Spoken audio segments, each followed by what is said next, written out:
Democracy ki Phajaba Masak Ngaklaga Lakliba Manipur da handak President Thamjilakkhiba Maram Chade haina hannagi Lok Sabha ki MP Dr Th Meinya na phongdorakli wafam ngasi Angel Children Hospital and Vaccination Center ge anoba building ama sangabaga mari leinana pangtokpa thoram amada mahakna phongdokhibane Uripok Khumantem Laikai dat nongna saba building aduda pangtokhiba thoram aduda chief guest oina saruk yakiba Dr Th Meinya na hai Manipur na statehood fanglaba matung da lamdam asigi ahanba chief minister ase minority ki kangrupta chaliba maitai pangal laktage Muhammad Ali Muddin na oikhe matam aduda mising yamdaba maitai pangagi miyoi amana state amagi lemjaningai oiraba post paikhiba dumak democracy ki Phajaba masak ne masina democracy ki asengba wahan thoga do India gi miyamda mayek sengna khanghanke democracy ki achauba mafam ama kaliba lamdam asida handak president Thamjilakhibasi Maram Chade masida hena nungaitriba wafam de miyam gi lengak semba ngambage legislature masing suna lairaba fawba lengak semba ngamkhidaba adune masimak yamna laibak thibane maram aduna handak thamlakhiba president ase taramna okpham thokte Manipur da president tarama thoirak thamjilaktuna India da masing khwaidagi yamna president thamba state ama oire handak thamlakliba president asin aroiba oirasanu haina Dr Th Meinya da makhata na phongdokhe Isai oi phangba ahana si minister che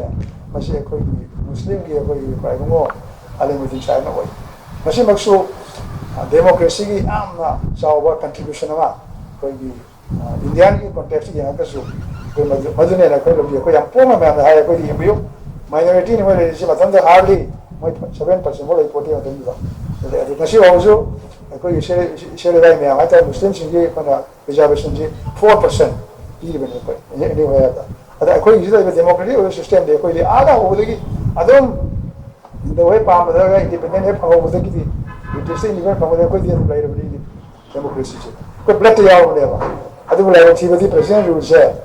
khoi lam da handak ki satra jo shu ba handak ki president rule si ran di da khara ga ya ba yu shi ko ye ni ba hal moina noi de de hal mane claim fa ba I am born 45 45 the bofani aduna khoi ye mo chamda handak ki president rule si kitang khoi da ran di bu professional moina the logger khoi da khara kitang nungai ta ba pakhal ma ka phau Thauramadu the president oina saruk yakiba Angel Children Hospital and Vaccination Center ge managing director Dr Th Meinya hai aikhoi lamdam masida leiriba miyam mase ayambana leita laira ngaktane makoi sing asige macha masu sing ana ayak yaurpa matamda private hospital da layeng ba pamlabaso sel da maram oiraga ana layeng ki khudong chaba ningthina phangba ngamde azigumba miyam gi awaba sing asi ururaga hospital asida mahakna angamba area da atapa mamalda ana layeng ki khudong chaba pire sel ka hena changdan ana layeng ki khudong chaba piri haiduna so quality da di compromise tawba leite hospital asida pediatrics ka mari lainaba case khodimak laying bangamnaba ki facility hospital asida thamnaba hotnari haina so Dr Th Meinya da makhata na phongdokhe Thormadu da Pediatrics Association of Manipur ge secretary Dr Longjam Basanta amade IMA Manipur State Branch ke secretary Dr Soram Gautam so saruk yakhe When some patient yeng matamda any saru te en khalasi na daga natonda ahing juda angang je natonda penom changre na ahing da chele moi di khangja pote moi na demo angang ge hospital ni angang ge aduki facility le ramni na moi di khangpote sina ENT gini sina kano gini ortho gini sina skin gini moi thoina khangpote moi di parents ina khangje ji angang ge hospital ni na angang ge facility loi le ramani hai da chenjare ni ahing juda adike mo khoina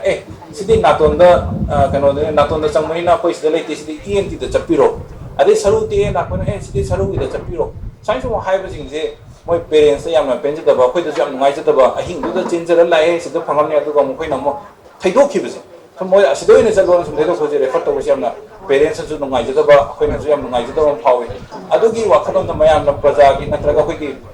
parents na pam ase sigi anytime lago matamda akoi angang bu oiragadi moigi facilities ji